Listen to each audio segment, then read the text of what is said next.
The Scarecrows Wedding. Betty O'Barley and Harry O'Hay were scarecrows. They scared lots of crows every day. Harry loved Betty and Betty loved Harry. So Harry said, "Betty, my beauty, let's marry. Let's have a wedding, the best wedding yet. A wedding that no one will ever forget." Betty agreed, so they hugged and they kissed. Then Betty said, "Harry dear, let's make a list." "Just as you say," answered Harry O'Hay. So they wrote down the things they would need on the day. A dress of white feathers, a necklace of shells, lots of pink flowers, 2 rings, and some bells. Then Harry gave Betty O'Barley his arm, and the scarecrows set off on the hunt round the farm. They hadn't gone far when they spotted some geese. "Oh, geese, if you'll give us a feather apiece, you can come to our wedding, the best wedding yet, the wedding that no one will ever forget." "We will," honk, honk, honk, honk, honk, honked the geese, and they each gave a feather. A spider friend offered to sew it together. "Hooray!" cried the scarecrows. They hugged and they kissed, and they hurried back home and crossed dress off their list. Then Harry gave Betty O'Barley his arm, and they set off once more on the hunt round the farm. They hadn't gone far when some cows gathered round, and the bells round their necks made a wonderful sound. Ring-a-ding-ding-ding, ring-a-ding-a-ling-a-ling-ding. "Oh, cows, will you please come and make your bells ring for our wonderful wedding, the best wedding yet, the wedding that no one will ever forget?"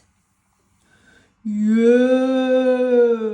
mooed the cows, "we can tinkle our bells." Then a crab scuttled up with a necklace of shells. Some mice found 2 rings in a bin. They were certain the rings had belonged to an old farmhouse curtain. "Hooray!" cried the scarecrows. They hugged and they kissed.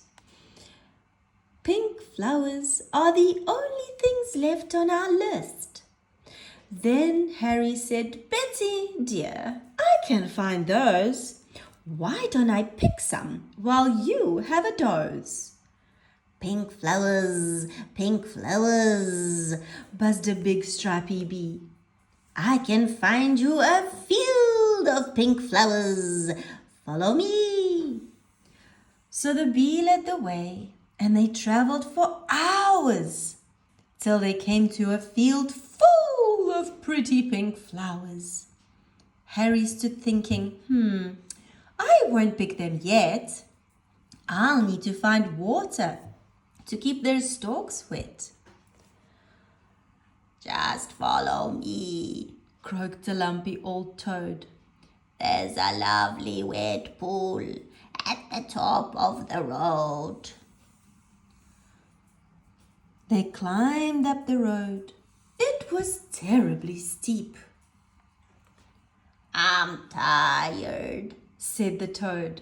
So they stopped for a sleep. Early next morning, they came to the pool. "This water," said Harry, "is beautifully cool. But now I need something to carry it in. A jug or a vase or a cup or a tin?" "I think I can help," said a small squirty snail. "I can show you the way to a very fine pail." So the snail and the Scarecrow set off on their way. But the snail was so slow, it took more than a day.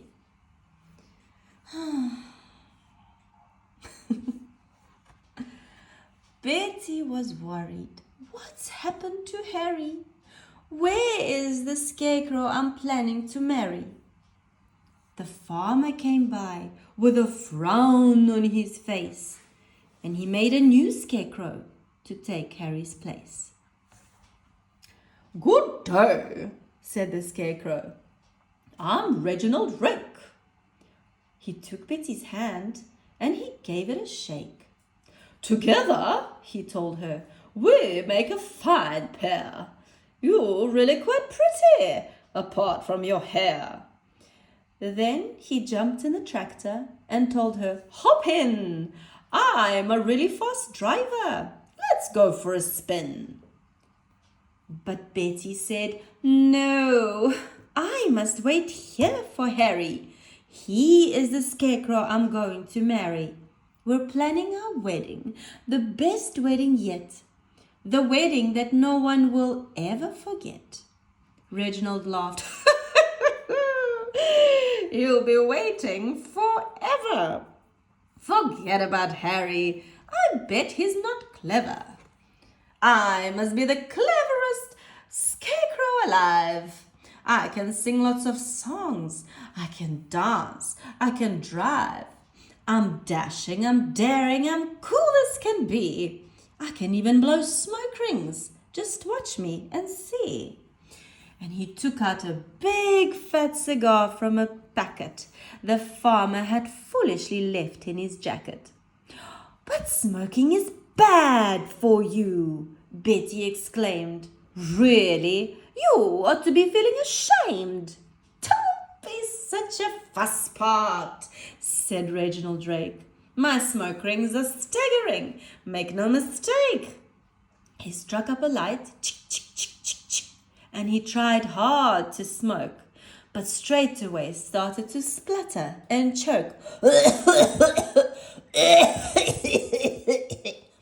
What happened next was completely unplanned.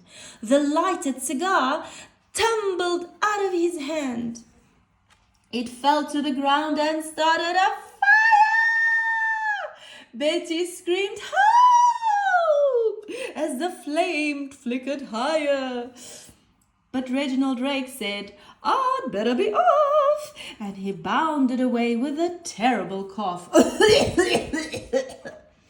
Then suddenly, who should appear on the farm but Harry O'Hay with a pail in his arm. "Betty!" cried Harry, "my own future wife!" He poured on the water and saved Betty's life. Then they picked up the flowers, they hugged and they kissed. And they said, "Now that's everything crossed off our list."